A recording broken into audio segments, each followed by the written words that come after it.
Now, if this doesn't upset you, I don't know what will. Office bearers and public servants, and you know how many we have in that sector, are set to get a 4% wage increase. If Cyril Ramaphosa says yes. What sort of message is that to us? 2018 has been a tough year for the working class, far worse for the unemployed. The cost of living is stifling, and yet this extra cash for salaries will have to come from us. The government is already complaining of an unsustainable public sector wage bill that amounts to more than 587 billion rand. I'm joined in studio by the chairperson of the Independent Commission for the Remuneration of Public Office-Bearers, Judge Cagney Musi, and Mike Shingange, representing Cosatu.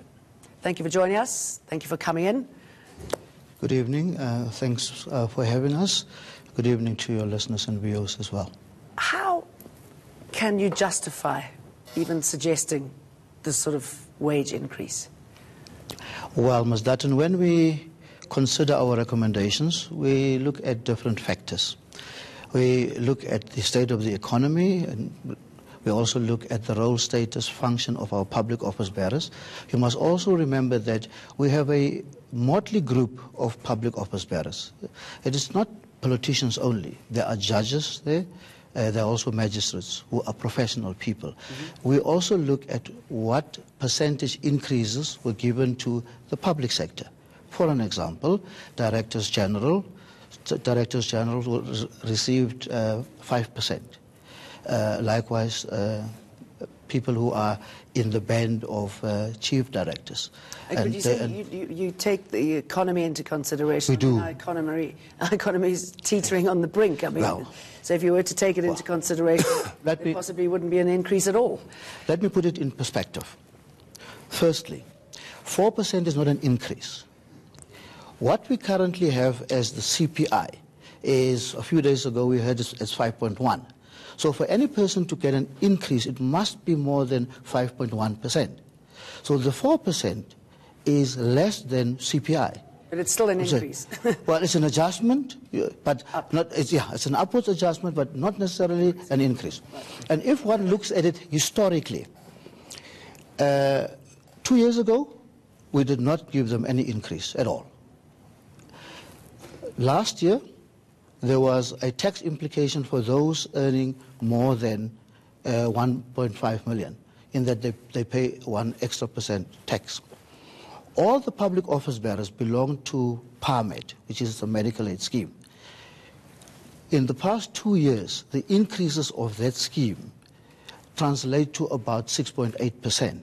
And the public office bearers have to pay that. And obviously, all of us are affected by the VAT increases as well.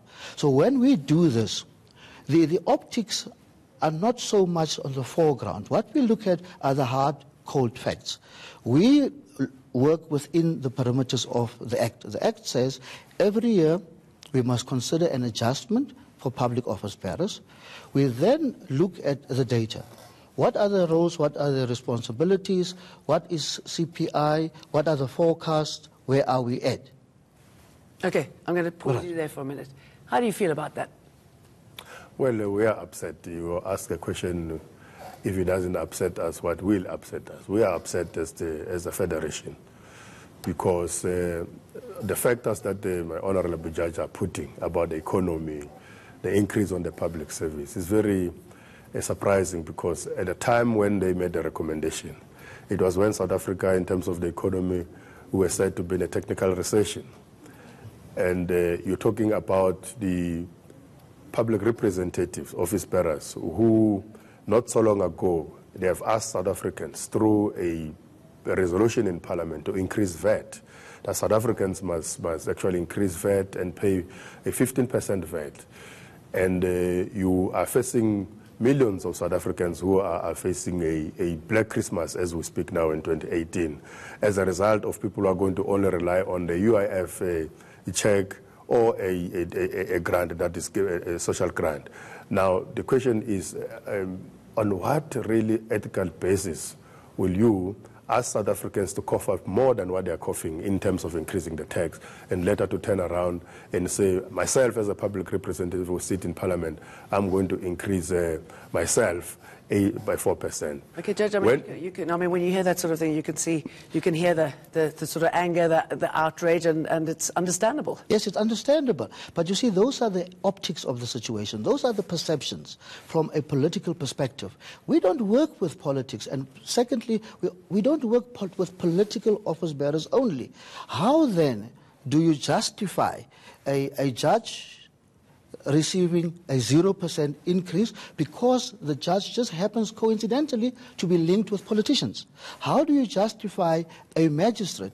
Because so judges have to be one figure for everybody, regardless of whether you've done your job or not, regardless if you've been utterly useless, you still get that increase or adjustment. Performance appraisals are beyond the scope of our mandate. We don't do performance appraisals at all.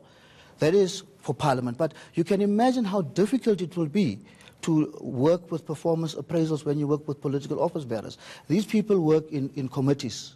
You will find a situation where somebody talks a lot in a committee, talks sense, the other person does not talk a lot, but when he or she talks, makes sense and makes sure that amendments and laws are indeed enacted in Parliament. But surely it doesn't matter what anybody says. I mean, you must look at it and go, right, okay, this is where we are in South Africa at the moment. This is the economy at the moment. Look at the mass unemployment, the growing levels of youth who are unemployed, who don't have jobs, the problems that we've got. And actually this year, as a good political statement, we're not going to have an increase. I mean, Cyril Ramaphosa, 2017 was earning 2.8 million. Now it's going up to 3.1 million. And I believe if this goes up again, he'll be the highest paid leader in the BRICS, which is extraordinary, seen as we're the smallest country. Look, the first thing the judge want to separate themselves from the politicians. But these are the committee that they call themselves independent. How can a judge who stands to benefit from the increase call himself an independent commission to determine my salary? Mm-hmm. That's the biggest problem we're having.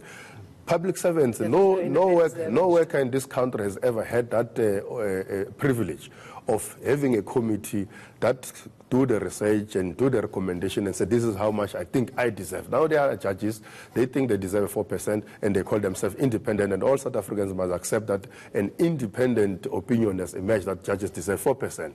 That's one. But two, we think that leadership in this country must be able to measure itself according to the society they live. Mm. You look at the society that you are leading today, at what level are they living in terms of the standard of living and the cost of living today? And you go around, if you say 4% of a person in Parliament who gets between 800 and 1.1 million per annum, and you compare that with an average public servant, a teacher or a nurse, whose an average is 200,000 rand. And you say one of the reasons you are doing this increase for 4% of these people is because of what you gave to public servants at the beginning of the year. Can I jump in here? I mean, this is on top of the fact that they pay for absolutely nothing. I mean, I was shocked when I read this that, when they travel overseas, it's first-class tickets, yes, not business class, and for the spouse, the family, accompanying them. Let me see what else we've got here. You get, members of the cabinet get 25% of their salary towards a private vehicle, even if they don't drive. And you can even get on the luxury blue train if you want to take a trip to Joburg. Yes. Ms. Dutton, you're 100% correct.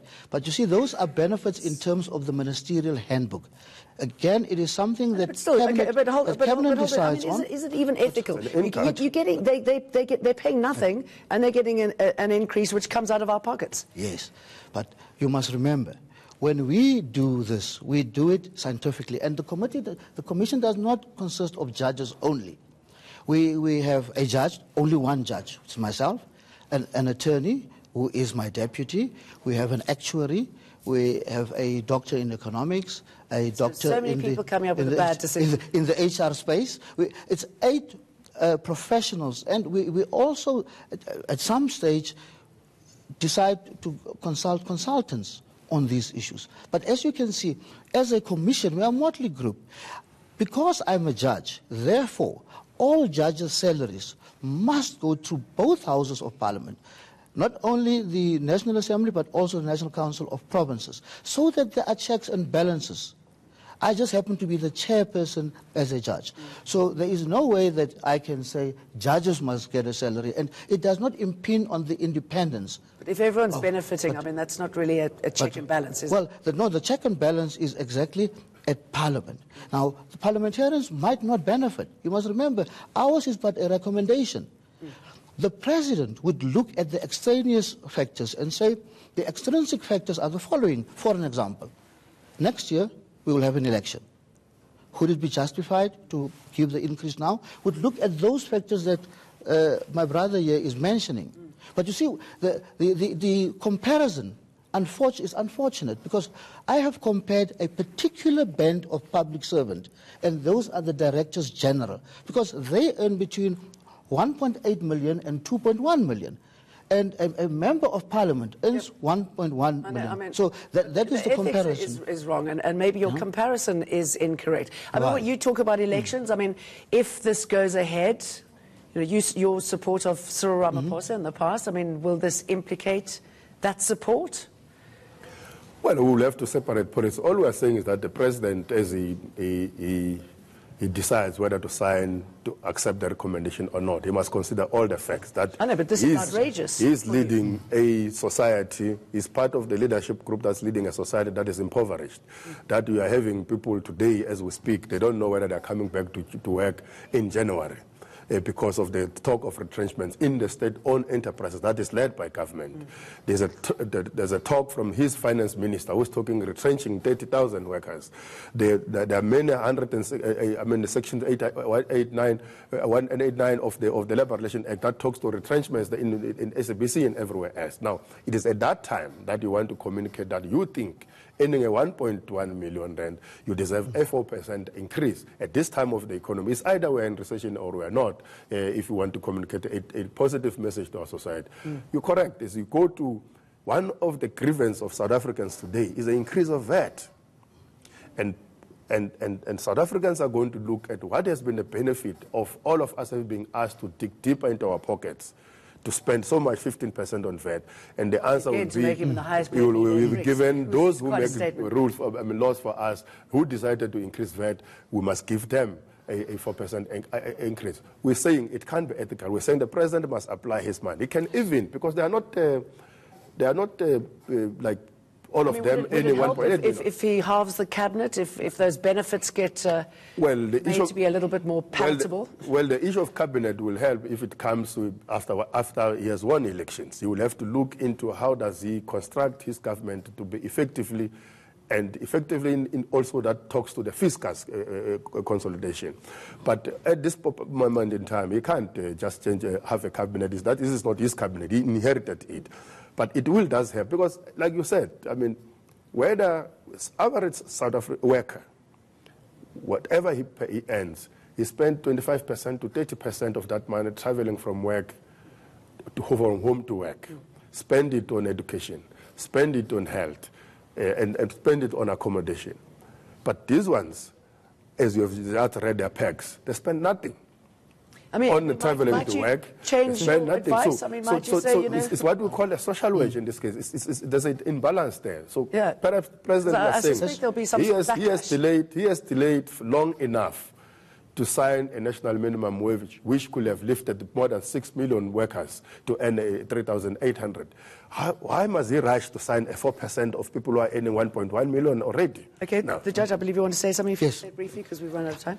Well, firstly, there's no controversy with all the facts mentioned by my brother here. There's no controversy about it. The thing is, we look at the facts, and based on the facts, we make a recommendation. It's up to the president to accept it. I can tell you now, for an example, when it comes to the judges, who are professional people, I think the judges and the magistrates are the only people who are not elected, born, or anointed into their positions. They are professionals. They have years and years of experience.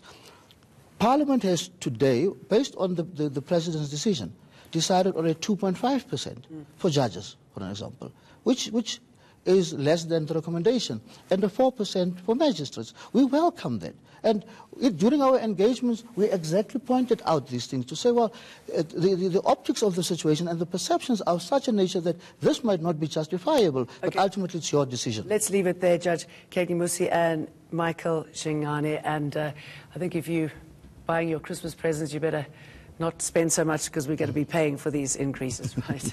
Coming up, we might just lose the privilege of watching our children grow up. You're watching Tonight with Jane Dutton.